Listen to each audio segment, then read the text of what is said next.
Friends say I should act my age. What's my age again? What's my age again?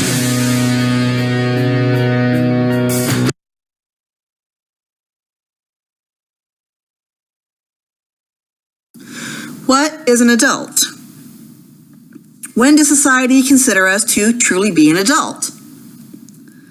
According to the Bible, specifically Numbers 14:9, it is stated that God considers those 20 years of age and older to be officially adults. Of course, in today's society, it is 18 that is considered to be the age of legal adulthood. By today's standards, once teenagers reach the age of 18, they are expected to be independent and fully functional as adults and members of the workforce. However, many teenagers coming into this stage in their lives are mostly or completely unprepared to handle this sudden responsibility and new role in their life.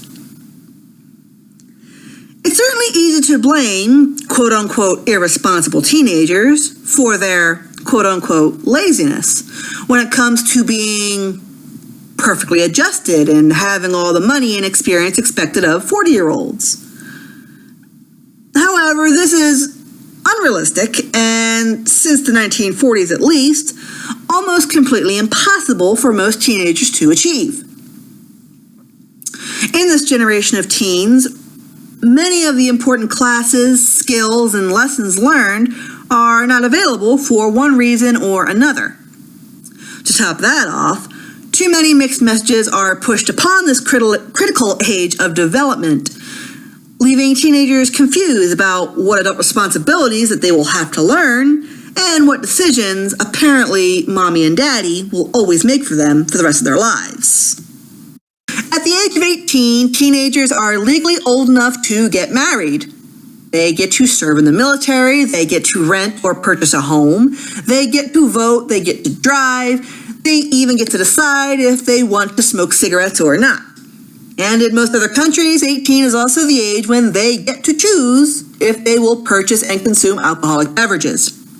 These privileges and expectations have been a staple of the coming of adulthood for generations.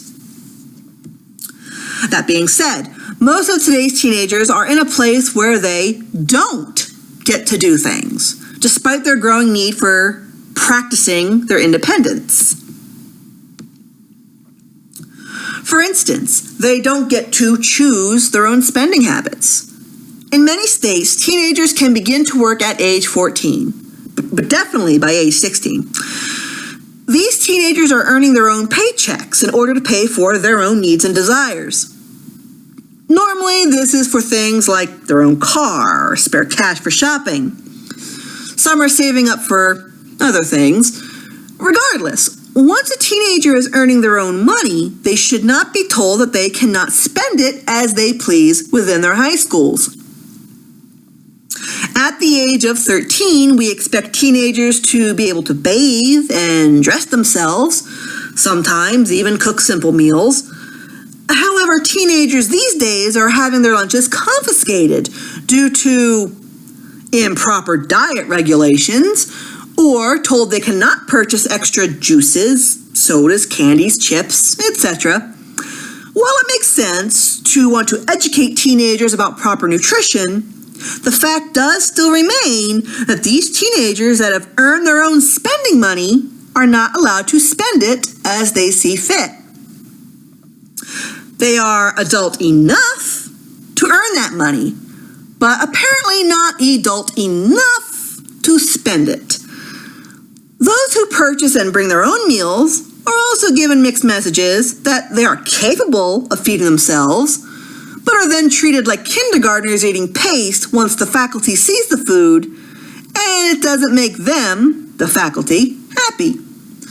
Would this be tolerated at the workplace if it were between two aged 30-something adults? Nutritional education can be provided and mandatory, but ultimately, a teenager earning a wage must be given the ultimate choice on the type of diet that he or she desires. They will have to learn to deal with the consequences of their decisions. Those decisions must be based on their understanding of proper nutritional instruction. Give teens the tools to choose the foods they want to eat. They are either old enough to feed themselves or they aren't. By the time they hit high school, it has to be one or the other. And if they aren't old enough to feed themselves, they will never be ready to be a proper adult at 18. There has always been a dress code in high school and in the workplace. It would make sense that there is a certain level of respect teenagers pay towards a proper dress code. However, it does seem that schools present this rule unfairly, placing this dress code almost squarely on the shoulders of young teenage girls. While some infractions are indeed warranted, others seem to be a bit reaching. One excuse often used is that some outfits, cuts, fits, designs, etc. are distracting the boys. Unless these girls are coming to school in their underwear or in bikinis, there shouldn't be a lot for boys to be distracted by if we are to train them to be proper adults. Female customers, clients, and managers must still be treated with respect in the workplace. The boys will have to learn to ignore those pretty girls if they want to work in public.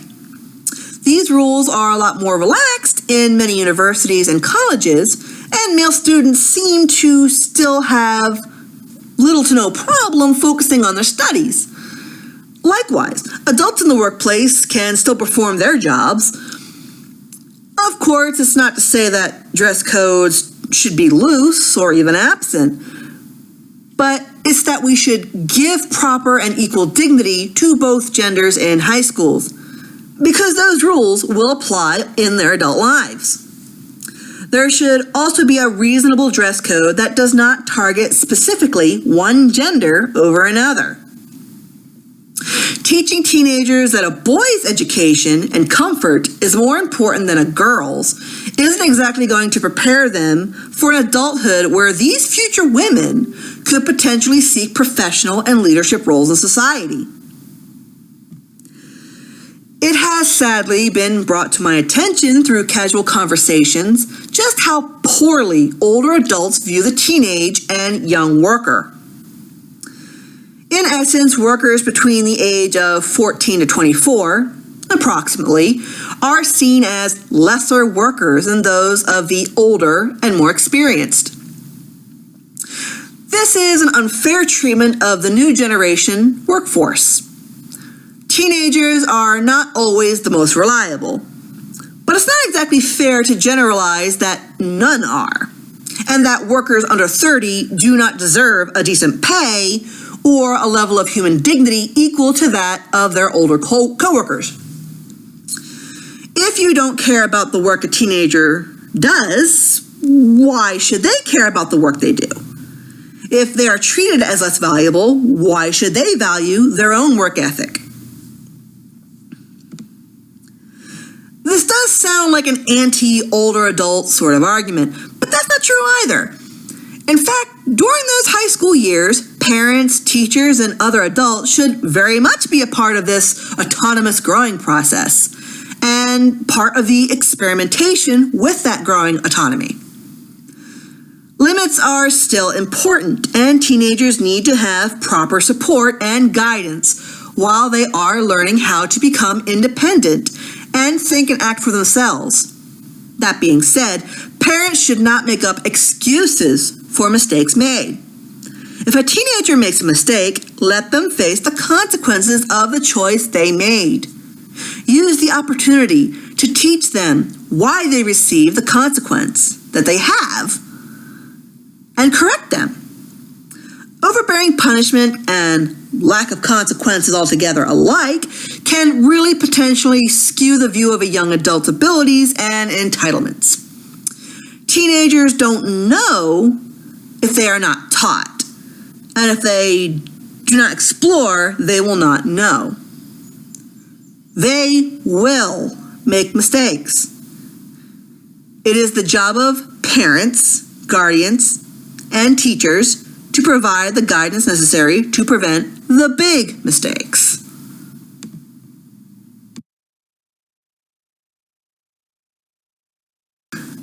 earlier that in the Bible, a child was officially an adult at the age of 20 in the eyes of God. Even at age 20 in modern times, many young people are still not prepared to be fully functional adults. It would seem to be somewhat easier back in biblical days due to how close families were supposed to be.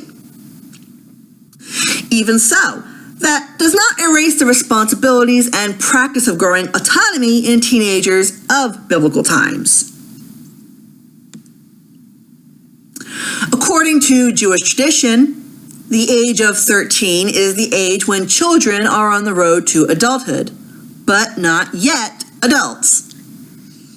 Think about the biblical days and the professions held by the people of those days. Businesses were a family affair, and in the Old Testament, many Hebrews were still raising crops and livestock, and girls stayed with their families until they were married. It's not a strange concept. The idea of the unmarried daughter living at home and the sons learning trades from their fathers isn't exactly foreign to us, or at least the slightly older generation.